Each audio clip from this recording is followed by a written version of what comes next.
and welcome back to the Seattle Freakin' Sports Podcast. As always, I'm your host Ethan, and today we are going to be discussing the NFL playoffs and making some predictions. First things first, welcome back to anyone who's listening that listened in the past. I have not uploaded a podcast episode, I think, in 3 years. I think it was 2023 when I last did this, and I lost all of it. I can't log back in to that specific podcast. I don't know what I used to log into Spotify, but it's gone. I can't do it anymore. But hopefully now I can actually dedicate a lot more time to this podcast, because previously, back in 2023, I was still in school. I was doing an internship and I was working. So trying to run a podcast on top of that was pretty difficult. So I decided, why not give it a chance again? And so we're going to start off with some NFL playoff predictions. I was considering doing predictions for each round of the playoffs initially. Like, I'll just do the wild card this time, and then I'll do the divisional round, and then I'll do the conference championship.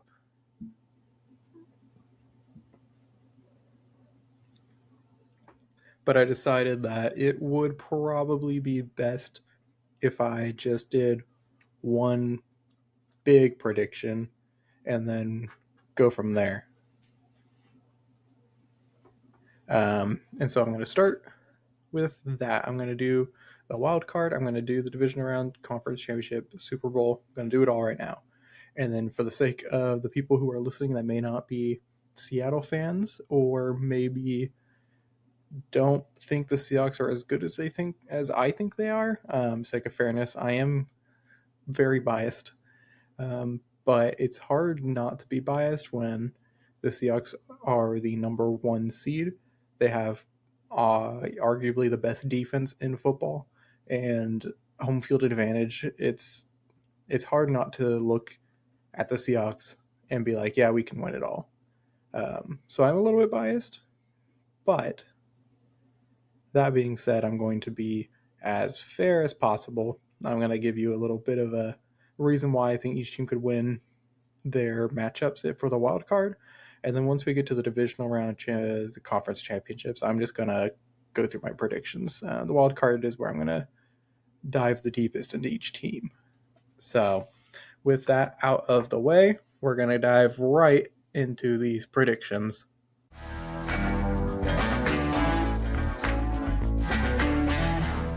So we are going to start off here in the NFC. We'll start off with the number 5 Rams. They are traveling to the 8 and 9 4-seed Carolina Panthers. This is a Panthers team that snuck into the playoffs. They only made it because the Falcons beat the Saints to give the Panthers a tiebreaker over the Buccaneers on the final day. The Panthers walked backwards into the playoffs. They lost 2 in a row after beating the Rams. They lost to the Seahawks and then the Buccaneers. They entered the playoffs with an 8 and 9 record, so they are, I believe, the 7th or 8th team to make the playoffs with a losing record. I think they might be the first team to have done it twice now. I have to double check that. But when you look at these two teams statistically, it's very obvious on paper which team's better, right? Like, the Rams have a MVP quarterback in Matt Stafford. I think he should win the MVP. Nearly 5,000 yards, 46 touchdowns. He has been very, very good. The Rams also have Puka Nacua, finished second in receiving yards. They have Devontae Adams coming back, who has 14 receiving touchdowns, which led the league. Kyron Williams, over 1,000 yards rushing. Blake Corum also doing very well as a second back. They have a great duo there. And the Rams defense, they've had their injuries here and there, but they are still a pretty strong defense, all things considered. They give up only 10. They allow 20.4 points a game on average. That is 10th best in the league. So this is a team that is pretty good. The Panthers, Bryce Young played much better this year than he did in years past. It helps that they got the rookie wide receiver McMillan. I'm not even going to try to pronounce his first name because even when I try after looking at it, I will get it wrong. And I have gotten it wrong. I don't want to say it again. McMillan hit 1,000 yards in his rookie year. Rico Dowdle came out of nowhere as a 1,000-yard rusher. He was supposed to be, he was assumed to be the backup to Chuba Hubbard. And then when Hubbard got an injury earlier in the year, Rico Dowdle had back-to-back really, really strong games. And that in turn gave Rico Dowdle the starting spot over Hubbard. And from that point on, it was just a tandem. They kind of went back and forth a bit. But the Panthers, none of their stats are like that good, right? Like they average 18.3 points a game on offense. It's 27th out of 32. Their pass yards a game is only 179. That's 26th. Rush yards is 116. That's 19th.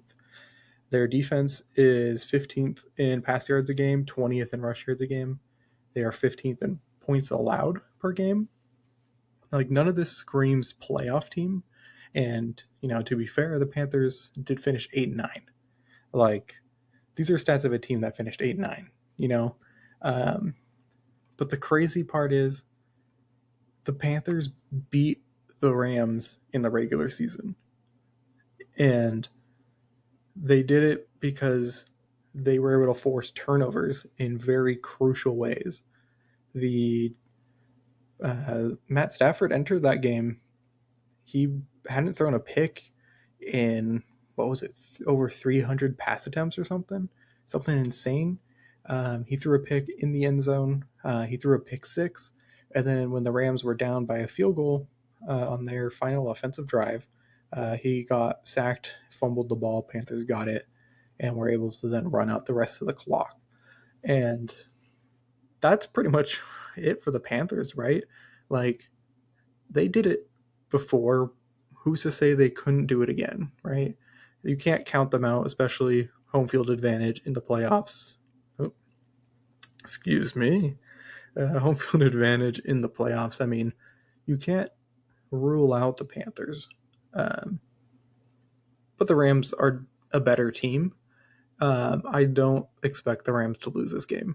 I would be very, very shocked if the Rams lost this game. And so, with that being said, I got the Rams winning it. I have it 34-24.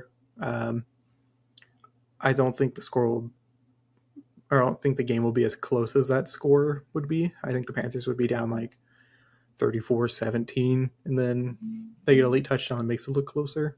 But no, the Rams should win this game. And if they don't win this game, as a Seahawks fan, I'll find that really funny. But I would be very, very shocked if the Rams didn't win this game.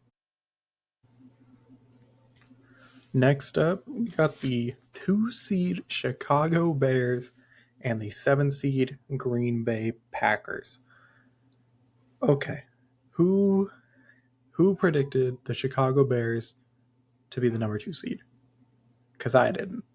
I did not see this coming whatsoever. I thought they'd be better than they were last year, but I did not see them going all the way up to the 2 seed. The Packers, this is pretty on par for them. They've won the 7 seed, I think, 3 times in the last 5-6 seasons. It's not really a shock to see the Packers at the 7 seed. But like the Bears being the 2 seed, that gets me. And this Bears team, it's because this offense is spectacular when it needs to be. Caleb Williams is finally the prospect that the Bears were hoping when they drafted him. He has thrown nearly 4,000 yards this season, 27 touchdowns. They had a breakout with Colston Loveland, another rookie. DeAndre Swift, he hit 1,000 yards. Rookie running back Kyle Monangai also had some big games when DeAndre Swift was out. And this is a Bears team that can score a lot of points. Their defense, it's a little questionable. They, give up the 23rd most points, 22nd most pass yards, 27th most rush yards per game. But the saving grace they have is they can take the ball away like no one else. They lead in takeaway difference because they take the ball away a lot and they don't give it away a lot. Caleb Williams only threw 7 picks all season. This is a Bears team that protects the ball pretty well, but they can take the ball away. Their defense, I don't know how long it'll hold up against top offenses. We saw it against the 49ers. They gave up 42 points. They got beat pretty bad there. Earlier in the season, they gave up 52 to the Lions. This Bears defense, when they hit a high-flying offense, they really rely on being able to get takeaways. And if they can't, it seems like they have a really hard time stopping both the pass and the ground game. The Packers, they're a weird team, right? Like, I mean, this Packers team can really be good if they were clicking. I don't believe in Jordan Love, right? The Packers need for him to be a game changer, especially because the last 2 games for the Bears, they gave up 300 yards to Brock Purdy. They gave up over 330 to Jared Goff through the air. If Jordan Love is on his game, this Bears team is vulnerable. This is a game the Packers could walk into Soldier Field and take down the Bears. But this Packers defense is also struggling. They lost Micah Parsons, and since then, they just don't feel like the same defense. And they kind of crawled into the playoffs. They've been losing a bunch of games. They lost their last game, but they ran out backups in every position because they were locked into the 7th seed. There was no reason to risk anything. They had Clayton Tune as the starting quarterback in that game. But I just don't believe in the Packers. I would have more faith in the Bears scoring points than I do the Packers. And I have more. I just think the Bears defense can force the Packers into mistakes more than the Packers defense can do to the Bears. And for that reason, I do have the Bears winning this game at Soldier Field with a score of 27-20. Next, it is the number 3 seed Eagles hosting the number 6 seed San Francisco 49ers. The 49ers went from high hopes of if they could beat the Seahawks, they would get the 1 seed.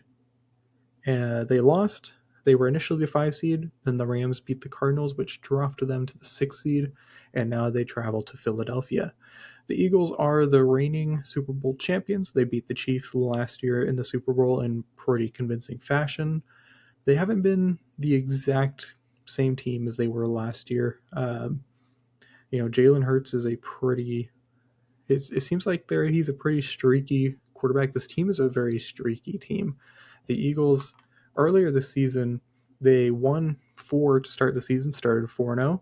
They lost 2, including a game to the Giants. They then followed that up by winning 4 more, and then lost 3 in a row. And then they won 3 in a row right after that, including a road win over the Bills, and then lost Week 18. So this is a team that when they get going, they get going. And then when they stall hard. So it's really, sometimes hard to predict this Eagles team, but at the same time, when they're on a, scoring skid, they just struggle to score. Jalen Hurts, he can be, a top 5 quarterback in the league. And then there's games where you watch him and you're like, you feel like you're a Cowboys fan being like, wow, I guess Jalen Hurts isn't that good. But, and like Saquon Barkley only hit 1,100 rush yards, which is crazy to say, by the way, about a running back that they only hit 1,100, but he only had 7 touchdowns. This is what happened to Barkley that we had last season. And then you have the 49ers, who they've been so injured all year long, and somehow they're still in it. They don't have Fred Warner. They don't have Nick Bosa. They lost another player in that game against the Seahawks on defense. They were missing Trent Williams, their, likely Hall of Fame offensive lineman. Brock Purdy missed 8 games, I believe, this season. This is a 49ers team that, against all odds, have made it to this point. Christian McCaffrey nearly hitting 1,000 yards, both rushing and receiving. Brock Purdy still got to 20 touchdowns, got over 2,000 passing yards. And, this is a 49ers team. They went up against the Bears. People were, oh, maybe the Bears can do something against the 49ers offense. This is a Bears defense that forces a lot of takeaways, and the 49ers haven't been that great at protecting the ball. Well, the 49ers dropped 40 points. This is a 49ers team that had scored over 37 points in 3 straight games before they had played the Seahawks. When they play a defense that struggles to stop the run, the 49ers can win that game. And that is the biggest weak point of this Eagles team. They rank 22nd in rush yards allowed. They're 8th in pass yards allowed per game and 5th in points allowed, but they struggle against the run. And when you have a guy like Christian McCaffrey, who is on a bounce-back season, who's playing really, really well, it's hard to bet against that. For the Eagles, I think, as well, look at this. You look at this team, they should have won the 2 seed, but they rested players in week 18. And I don't understand that decision from Sirianni, because the Bears lost to the Lions. And if the Eagles had just played starters and taken care of business against the Commanders, they would have been the 2 seed hosting the Packers. But they used backups and ended up losing. And it's hard to see why that decision was made. And I think this is a 49ers team. It's a Kyle Shanahan team. They know how to win games. And I think that this is a 49ers team that wants to get their revenge against the Seahawks. And their first step on that revenge tour will start in Philadelphia. I have the 49ers winning it 31-28, probably a last-second field goal. But, yeah, my gut tells me that the 49ers are going to win this game. And now we move to the AFC. This is starting off with the number 5 Houston Texans. They take on the 4 seed Pittsburgh Steelers. And this is a matchup. This Steelers team, they've got some form of black magic going on, right? Like, they've won, these last 5 weeks, they have won games in the most bizarre possible ways. When they beat the Ravens back in week 14 because of a catch that was then ruled not a catch for the Ravens. And then Chris Boswell in week 18 missed an extra point. The Ravens converted on 4th down, got into field goal range, and then missed a 44-yarder. That would have sent the Ravens to the playoffs in this exact game. The Steelers team has escaped and survived plenty of games at this point.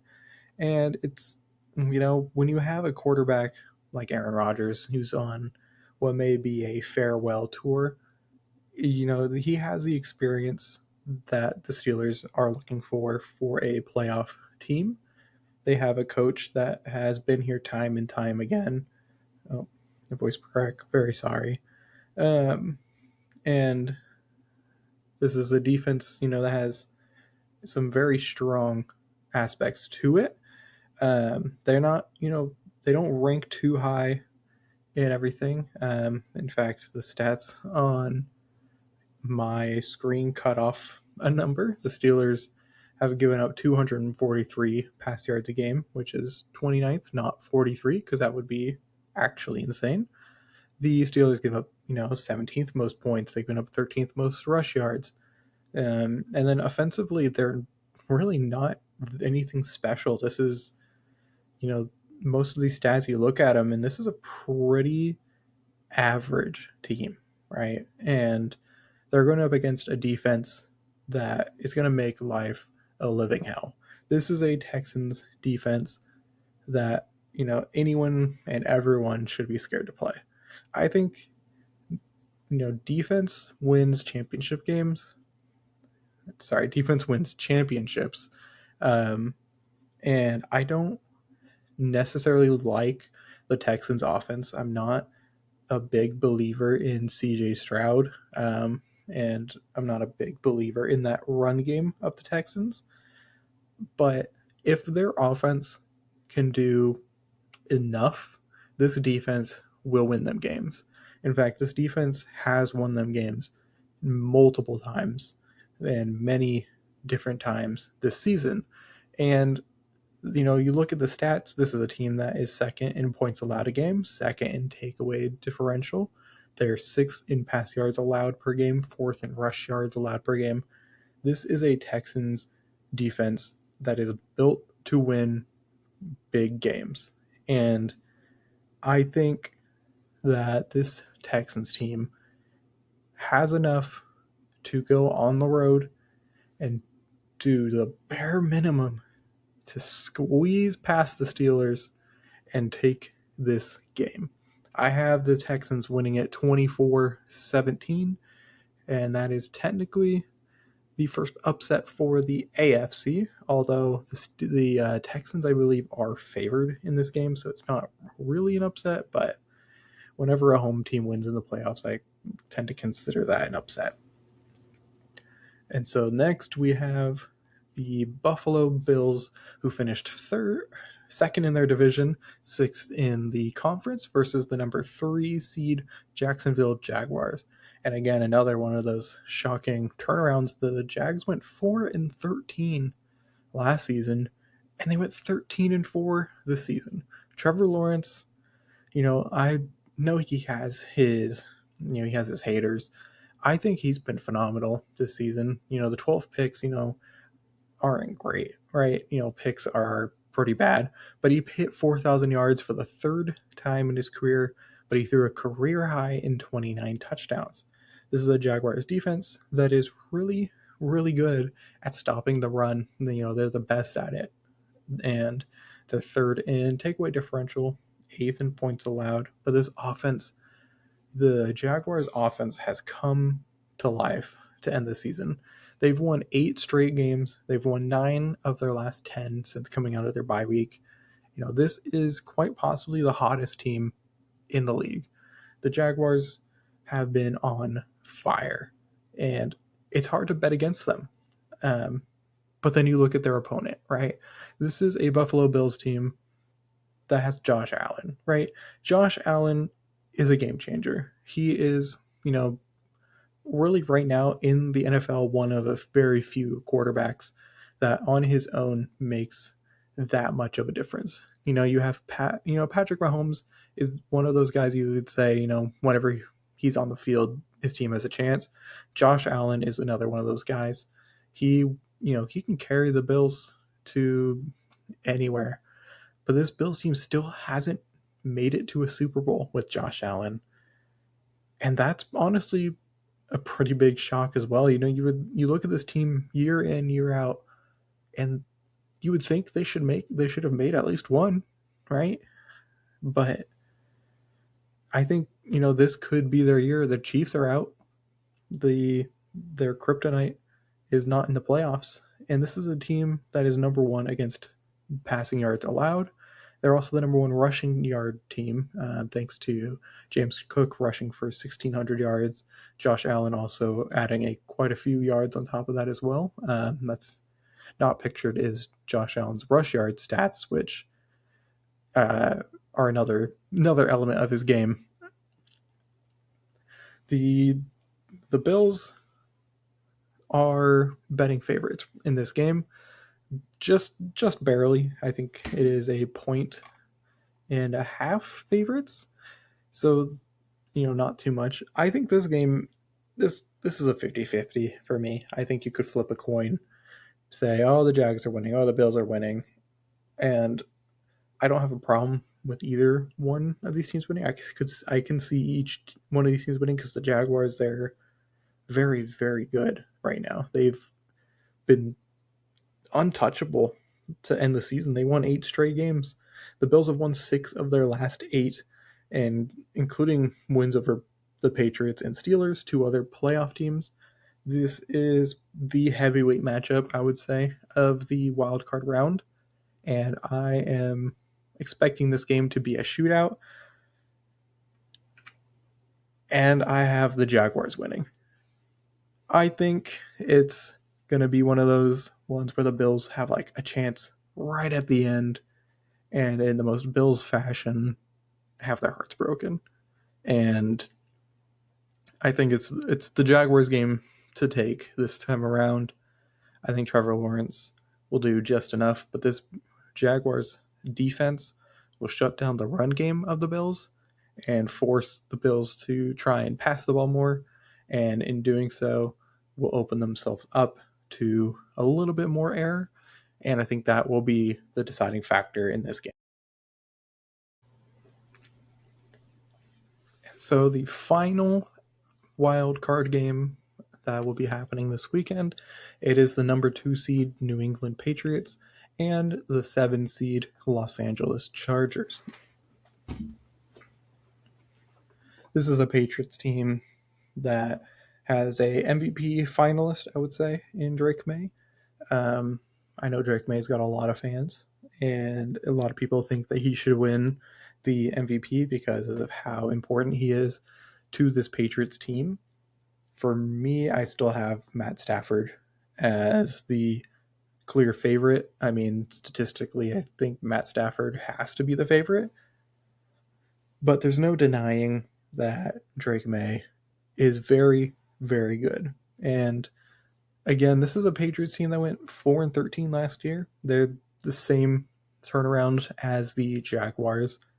This is a Patriots team that has found a 1-2 punch at running back as well. Travion Henderson finished with the most yards on the team, but Ramondre Stevenson, is right behind him. He had a big game for Week 18. This is a Patriots team. When you look at their stats, they're top 10 in everything, right? They're second in points scored. They're fourth in points allowed. They're 10th in takeaways, fourth in pass yards a game, sixth rush yards a game, ninth in pass yards allowed, sixth rush yards allowed a game. This is a very, very good Patriots team. And then you have the Chargers, who really, really rely on Justin Herbert to win them games. And if the Chargers are going to win this game, it's going to be because of Justin Herbert.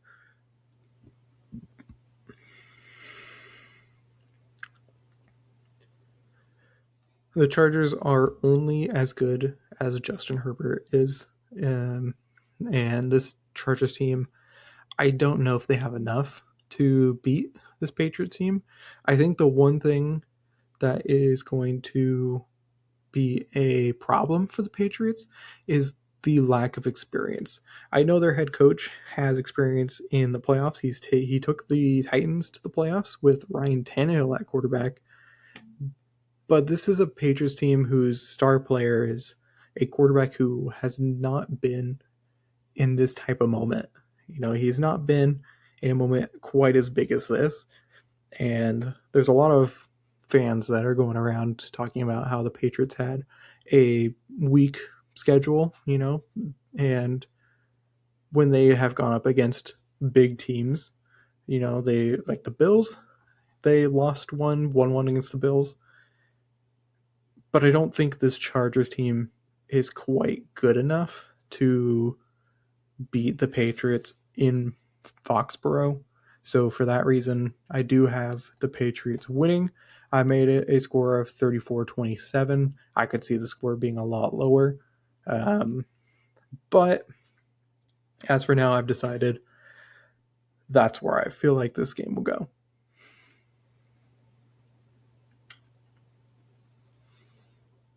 And now let's take a look at the 1 seeds for each conference. The Seahawks and the Broncos both finished with a 14-3 record. The Seahawks finished with a 8-1 road record, 6-2 at home. Sam Darnold threw for 4,000 yards this season.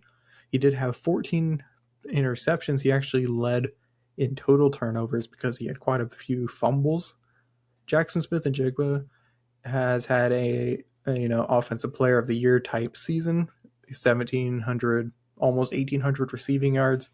Kenneth Walker finished with 1,000 yards. The other story is, Zach Charbonnet finished with 12 rushing touchdowns, which was the most by a Seahawks running back since Marshawn Lynch.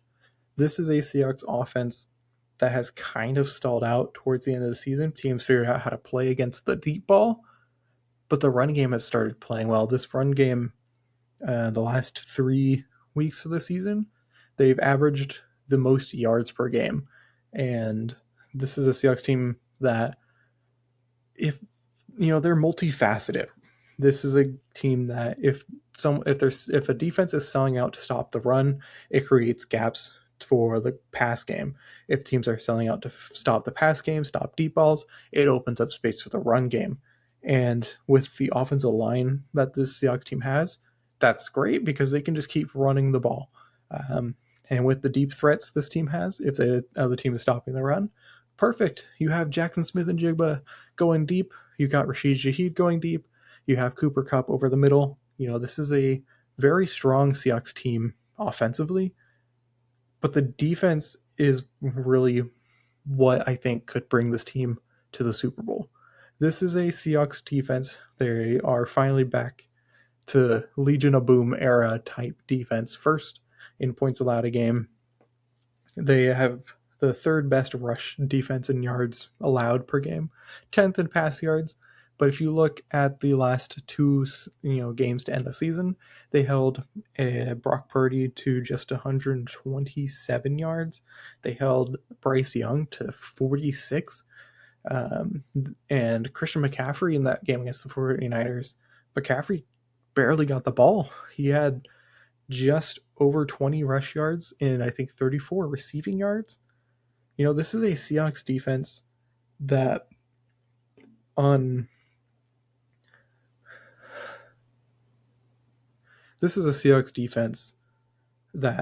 multiple occasions has held teams to not scoring any points through their offense.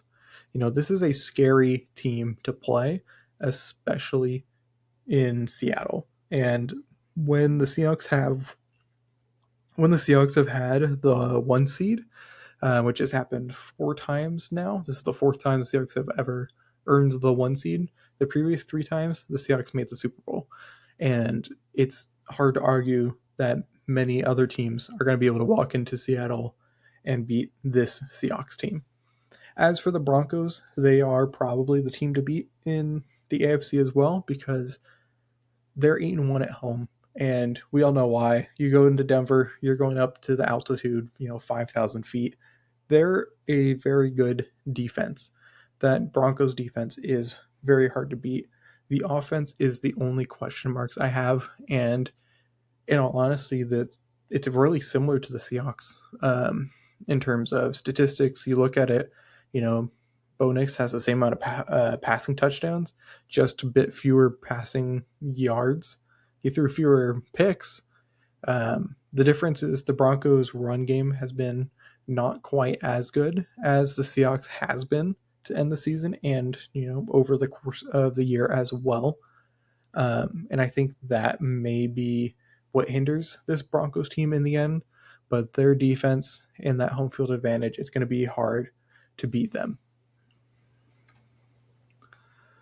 So here is the divisional round. No big reveal one at a time, but I can go one by one. The Seahawks will host the 49ers.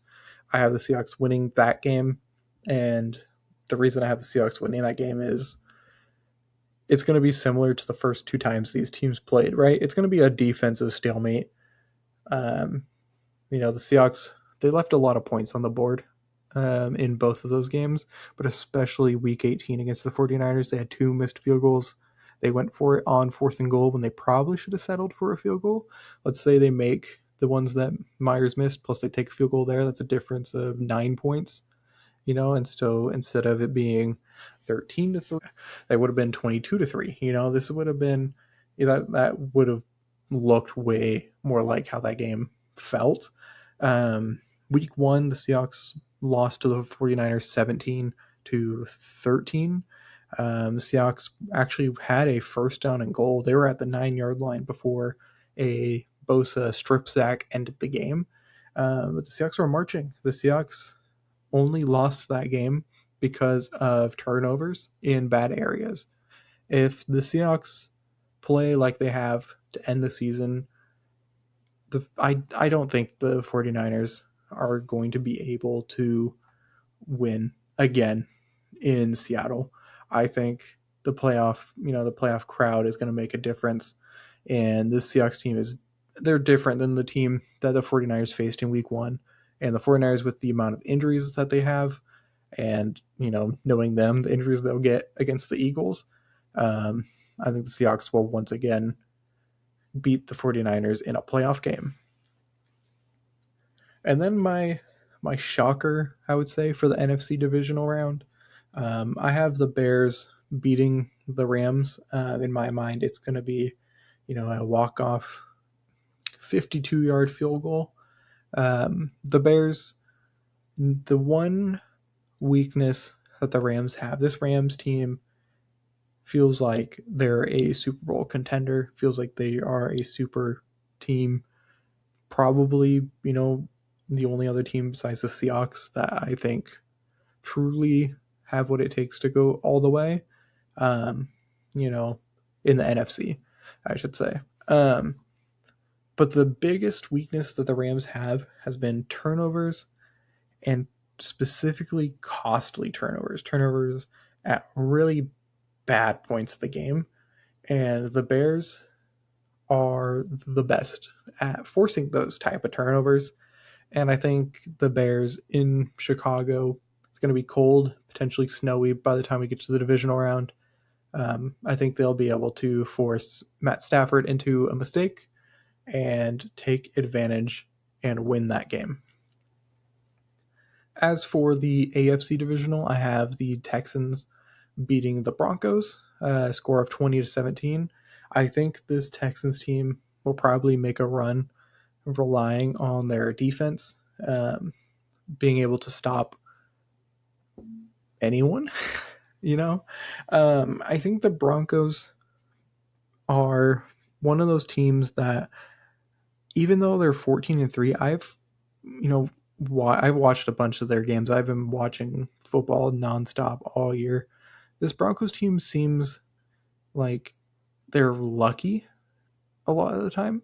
In fact, they are 11-2 in one-score games this season. That means 13 of their 17 games have been within one score. And the Broncos have won 11 of those 13. And it's just, this is a Broncos team that doesn't really pull away from its opponents. They have shown moments that this is a team that could be a really strong offense with a really strong defense. But I think the Texans defense is just going to make the difference. And the pressure that they'll be able to put on Bo Nix, they'll be able to stop, the Broncos run game, which has been struggling to end the season. This is just a situation where the Texans, once again, they just need enough from their offense. They need enough from CJ Stroud, and they will be able to rely on their defense to pull them through when it matters. And then the last one, I think, is kind of an upset. If the Jaguars beating the Patriots, it would be on the road in New England. This is a Patriots team that, once again, I said it earlier. I'll say it again. They have one. I think they have the weakest schedule. Strength of schedule of any of the playoff teams. And when they have gone up against teams that have a winning record, those are the games they've struggled the most in. And I think this Jaguars team, coming into the playoffs as hot as they have been, this is a game that spells disaster for the Patriots. I don't think they want this matchup. If they can avoid it, they would probably prefer anyone, even the Bills, to make this game, but not the Jaguars. I think the Jaguars are, this would then make it their 9th win in a row. And that defense, if they can stop the ground game of the Patriots, it puts a lot of pressure on Drake May to perform. And this is a huge environment for Drake May. That the pressure would be really, really, immense. And I think, his experience, his lack of playoff experience is going to be taken advantage of in this situation. And that's why the Jaguars would win this game and move on to the conference championship. And the conference championships will, in my mind, go this way. So it's the 1 seed and the 2 seed in the NFC, the Seahawks and the Bears. Once again, this is going to be the Seahawks defense being the Seahawks defense, right? This is a Bears team that was able to, pick apart a 49ers defense, and also a Bears defense that gave up 42 points to the 49ers.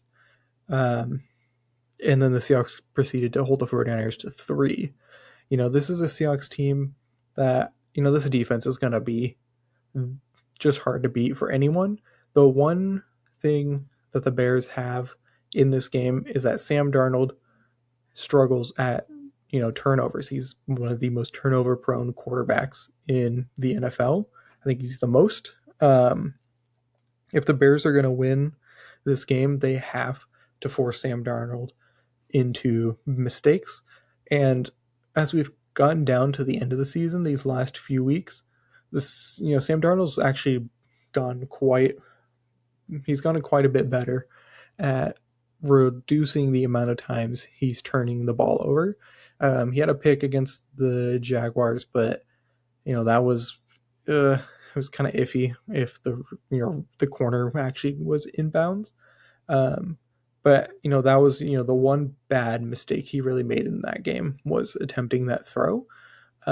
He's gotten better at protecting the football, and I think in these crucial situations, the Seahawks defense and that home field advantage is going to be a real deciding factor. And as long as the Seahawks protect the football, they will beat the Bears.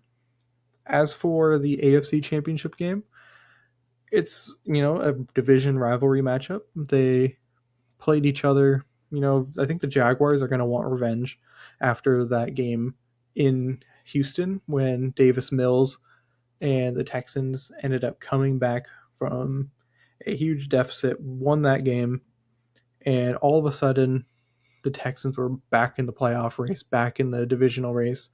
The Jaguars held on to the division, but this is a Texans team that they're just good, right? This is a Texans team that I love the way they play. I would say I'm a pretty big fan of good defense. When I played football, I was a cornerback. I really enjoy a strong defense. I don't, it doesn't matter that much if the offense is that great when your defense is just that good. As long as your offense does enough, you can just rely on your defense to just beat people up, right? They're just going to mess around. They're going to destroy people. It doesn't matter. This is a Texans defense that wins games, and I think the Jaguars will meet their match in the conference championship against the Texans. And so that will bring us to Super Bowl 60, Super Bowl LX. It'll be the Seahawks and the Texans. It's a rematch of an earlier season game. The Seahawks won week 5 on Monday Night Football. It was 26 to something. Don't quote me. The Seahawks won that game against the Texans despite having multiple turnovers. The Seahawks could have run away with that game, but the Texans defense kept them in it. This is going to be a boring game if you like offense, right? This is going to be the two best defenses going head to head. It's going to be hard for teams to score. The difference maker that the Seahawks have is special teams. They have now had a punt return and a kick return touchdown from Rashid Shaheed since he was traded over. This is a team that is very good at field goals. You know, Jason Myers, I think, is tied for the most field goal makes in the league. He is very, most times he's good. He missed 2 against the 49ers. I'm hoping that, those got it out of his system. And once we move on to the playoffs, it's going to be better. But as for Super Bowl 60, I think the Seahawks defense, the Texans defense, it's going to be a stalemate for a long time. The difference maker is that the Seahawks offense is just better than the Texans offense. Sam Darnold is a better quarterback than CJ Stroud. The Seahawks have better running backs than the Texans, better wide receivers than the Texans. And when it comes down to it, the Seahawks will take it with a score of 20-13. The Seahawks will win their second Super Bowl in franchise history, and they'll do it on the road in the 49ers home stadium. So we can mock the Niners fans talking about their glory days, saying that we won a Super Bowl in their home stadium before they've won another one since the 90s. Or was it even the 80s, I think? That being said, I hope you enjoyed this episode. I know it's a shocker that a Seahawks fan has the Seahawks winning the Super Bowl, but I truly do believe that the Seahawks should be the favorites to win it. They actually are the betting odds favorites to win it. And just watching this team, home field advantage in Seattle, in my opinion, the best defense in the league, it's really hard to not be optimistic, really hard not to be almost delusional about how good this team is. And I think the NFC will be, if it's not the Seahawks, it'll be an NFC West team. It'll be the Rams or the 49ers if it's not the Seahawks. If the Packers make the Super Bowl, I would be very, very surprised. If the Bears make it, I'd be pretty surprised. The Eagles, they have black magic. I wouldn't be surprised if they got some controversial ref calls that boosted them to the Super Bowl. But in my opinion, the NFC West will be the division that will represent the NFC in the Super Bowl. As for the AFC, you can make an argument for quite literally any of these teams.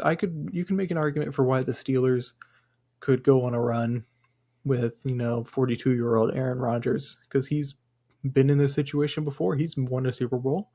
Why not the Steelers? I could see the Bills going all the way. I just pretty much flipped a coin and said I think the Jaguars will make it. I could see the Patriots going all the way. I could see the Broncos going all the way. The AFC is so hard to pick because they're all really well matched up. That being said, I think the NFC is going to win the Super Bowl this year. If it's not the Seahawks, I think the team that'll win the Super Bowl will come from the NFC. So that being said, let me know what you disagree with. I love to talk about football, If you want to, send me a DM on Instagram, I will gladly have a chat about football with you. If you're listening to this on Spotify, make sure to follow. If you're, watching on YouTube, make sure to subscribe. Check out my Instagram as well, because Instagram is where I, post all of my content. I'm going to try and make more video content and put it out on Spotify and YouTube. And then also some more, Instagram Reels type content that might be coming later this season. But as for the podcast episodes, there's a visual aspect. It's not like it's not like a video podcast where it's like, oh, you can see my face and I'm talking all the time. But, I put up a little bit of graphics on there just, to give people something to look at.